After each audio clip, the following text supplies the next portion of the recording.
Good morning. Today's watchword comes from 1 Corinthians chapter 12, verses 4 and 5. Now there are varieties of gifts, but the same Spirit. And there are varieties of services, but the same Lord. Welcome to the weekly online worship service of the Fries Valley, Janaden, Hutton, and Yerkesville Moravian congregations. I'm Pastor Dave Geyer, and it's good to have you with us as we share together in a time of worship. Today's Sunday, May 24th, 2026. This is in the church calendar, Pentecost Sunday. In our local congregations, this is Confirmation Sunday. And indeed, on our civil calendar, this is the Sunday of Memorial Day weekend. Today, we welcome Pastor Denny Roan, who will be helping lead our service today, and he'll be bringing us our message, which he's entitled, It's What's Inside That Shows. And we're grateful to Pastor Denny for his leadership. And now, let us quiet our hearts as Denny leads us in our opening prayer. Please join me in prayer. Gracious and loving God, as we gather in your house and in your presence as your children, we pray your blessing upon us and your Spirit with us. May the praises which we bring to you this day be found well-pleasing in your sight. And may the presence of your Spirit bind us together as one. For we ask it in Jesus' name. Amen.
Good morning.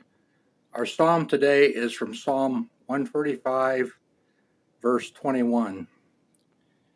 My mouth will speak the praise of the Lord, and all flesh will bless his holy name forever and ever. God of light and peace, shine in our hearts and guide our steps. Fill us with your presence that we may reflect your love and walk in your blessing. May your peace rest upon us and your light lead us forward in faith. Amen.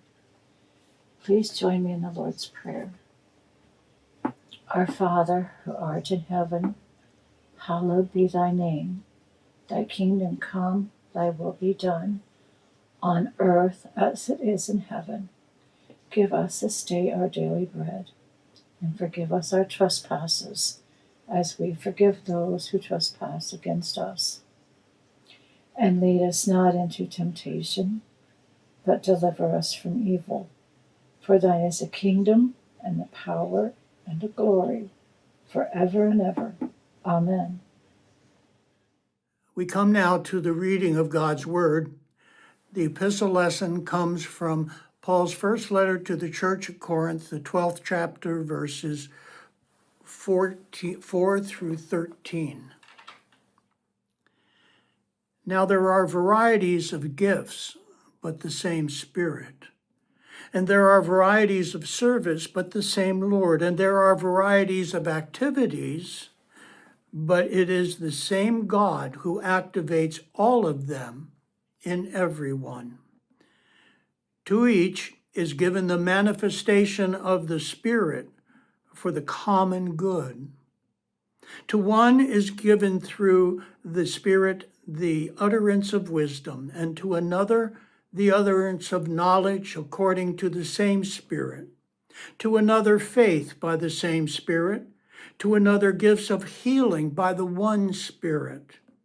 To another the working of miracles, to another prophecy, to another the discernment of spirits, to another various kinds of tongues, to another the interpretation of tongues. All these are activated by one and the same Spirit, who allots to each one individually, just as the Spirit chooses. The gospel lesson comes from John's Gospel, chapter 20, verses 19 through 23. When it was evening on that day, the first day of the week, and the doors of the house where the disciples had met were locked for fear of the Jews, Jesus came and stood among them and said, "Peace be with you." After he said this, he showed them his hands and his side. Then the disciples rejoiced when they saw the Lord. Jesus said to them again, "Peace be with you. As the Father has sent me, so I send you." When he had said this, he breathed on them and said to them, "Receive the Holy Spirit. If you forgive the sins of any, they are forgiven them. If you retain the sins of any, they are retained." This ends the reading of God's word. May God add God's blessing. And now the message for all God's children. Today I'm going to talk about the 23rd Psalm, explained. The Lord is my shepherd. That's relationship. I shall not want. That's supply. He maketh me to lie down in green pastures. That's rest. He leadeth me beside the still waters. That's refreshment. He restoreth my soul. That's healing. He leadeth me down the paths of righteousness. That's guidance. For his name's sake. That's purpose. Yea, though I walk through the shadow of death. That's testing. I will fear no evil. That's protection. For thou art with me. That's faithfulness. Thy rod and thy staff, they comfort me. That's discipline. Thou preparest a table before me in the presence of my enemies. That's hope. Thou anointest my head with oil. That's consecration. My cup runneth over. That's abundance.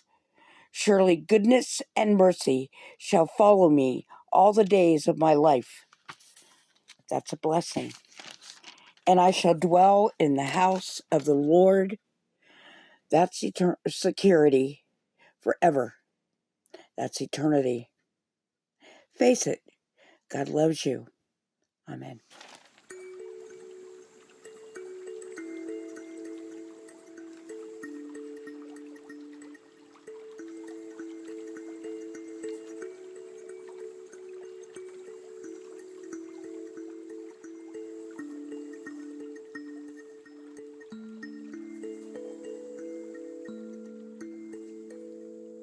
Spirit of the living God, fall afresh on me. Spirit of the living God, fall afresh on me. Melt me, mold me, fill me, use me. Spirit of the living God, fall afresh on me.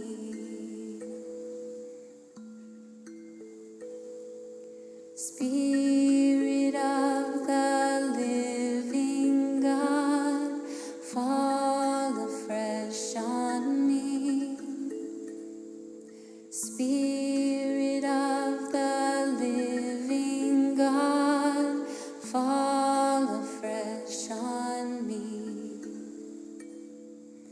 Melt me, mold me, fill me, use me. Spirit of the living God, fall afresh on me. He is here, hallelujah. He is here, amen. He is here, holy, holy. I will bless his name again. He is here, listen closely. Hear him calling out your name. He is here, you can touch him. You will never be the same. He is here, you can touch him. You will never be the same. Please bow with me. Gracious Lord, as we reflect upon your word, we pray your presence with us. May your spirit enter into the words of the one who speaks and open the ears of those who hear. For we ask it in Jesus' name. Amen. Today is the day of Pentecost. Normally, you might hear the reading from Acts chapter 2, which recounts those events in detail. It's there where they talk about tongues of fire resting upon the heads of believers, and how visitors could hear their witness in their own home language and not just in Hebrew. But we didn't have that today. These are the assigned lessons in the Common Lectionary. And the color for today is red, and that to represent the Spirit's presence and fire. So those were the events over 2,000 years ago, but how does that impact us now? How does the presence of the Holy Spirit change us into the children of God. When Jesus met with the disciples, the first words out of his mouth as the risen Savior were, "Peace be with you." Now catch an image of that setting. It is 3 days since Jesus has died a horrible death on the cross. The disciples have cloistered themselves out of public eye for fear that their fate would be the same as Jesus. So they're behind locked doors. You can't get in. They're wondering, what's next? Where do we go from here? We don't have our leader. We're alone. We're scared. And in the midst of that fright, Jesus appears. And his first words, "Peace be with you."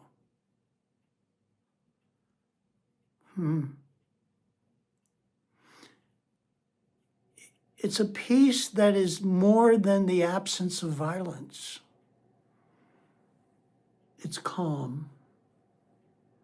In essence, through that phrase, he's saying to the disciples, don't worry, I got this. I'm protecting you. I will see you through into the future. Peace be with you. It's the kind of peace when you're nervous or anxious, and all of a sudden you have this sense of calm that comes upon you. And there's this sense of, don't worry, I've got this.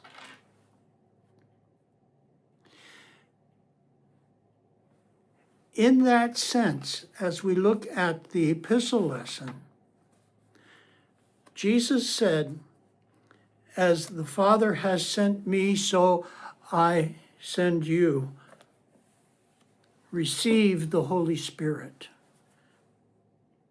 That's what the day of Pentecost is about. Receiving the Holy Spirit. It descended upon those who were gathered together. Scholars estimate maybe 125, not just the 12 disciples, but the followers of Jesus. The women were also present at Pentecost. Paul lists for us the benefits. We know the scene.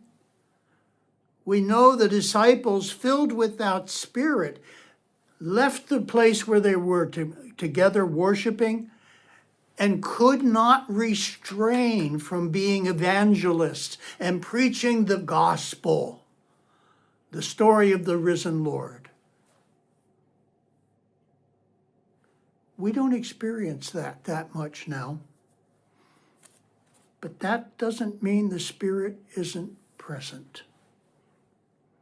I love the theology of the Holy Spirit. I love what Paul says in that 12th chapter. He also references it in Romans chapter 12 and Ephesians 4, where he lists out other gifts that the Spirit has given. But the one phrase in 1 Corinthians 12, why were the gifts given? For the common good. Not for personal benefit or honor, for the common good. What's the common good? The community of faith. Each member of the community of faith has received from God at least one spiritual gift. In many cases, it's 2, 3, or 4. And God gives us those gifts for the common good,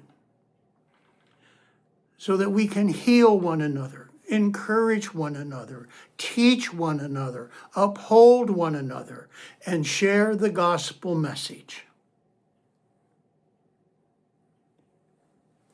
If you don't know what your gift is, there are some tips. Listen to what people say to you about your activity within the faith community. Are they complimenting you on something that you've done or something that you've said? If so, that's a hint. How did you feel when you were doing that? God doesn't want us to do things we don't enjoy or don't speak to us. God wants us to be happy and fruitful. So how did you feel? Did you feel good inside? Did you feel like you had accomplished something? That's hint number 2.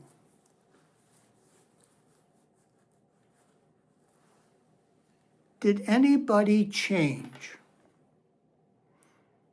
Did anything change as the result of what you did? Did it get a little better? Did more people participate? Was there an active response? If so, that's hint number 3. Try them out, see what happens, and go with the one that gets the most affirmation. The most people saying, I really appreciate it when you do that.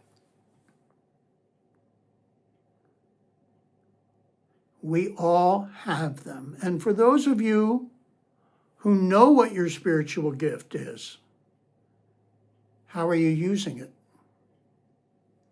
Who have you touched recently with your gift? Has it enhanced the life of the faith community? It's our responsibility. Christ sends us, empowered by the presence of the Holy Spirit within us, which enables us to do things otherwise we wouldn't dream of, and to do them well. So here's your task as you move forward. Identify what your gifts are. Notice I use plural. Pray about it.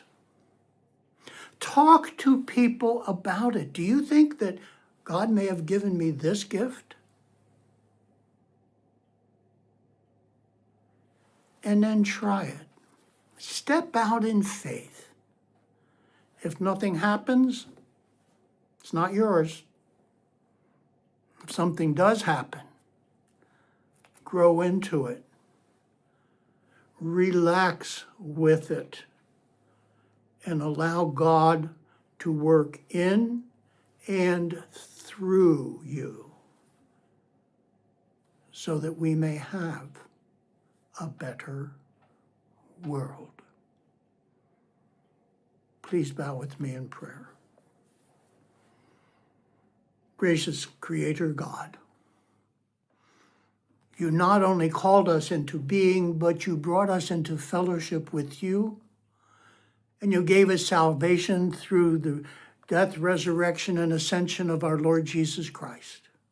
And now we come to you with the gifts that you have given and ask that you bless the gifts and the givers, that you enable us to share those gifts within our community of faith, and that they be used for the common good. Bless us, dear Lord, and make of us a blessing. Amen. Now may the love of God the Father, the salvation which Christ has brought into the world, and the presence and power of the indwelling of God's Holy Spirit be before you to lead you, behind you to guide you, beneath you to uphold you, above you to bless you, about you to protect you, within you to caress you. In the name of the triune God, the Father, the Son, and the Holy Spirit, world without end. Amen.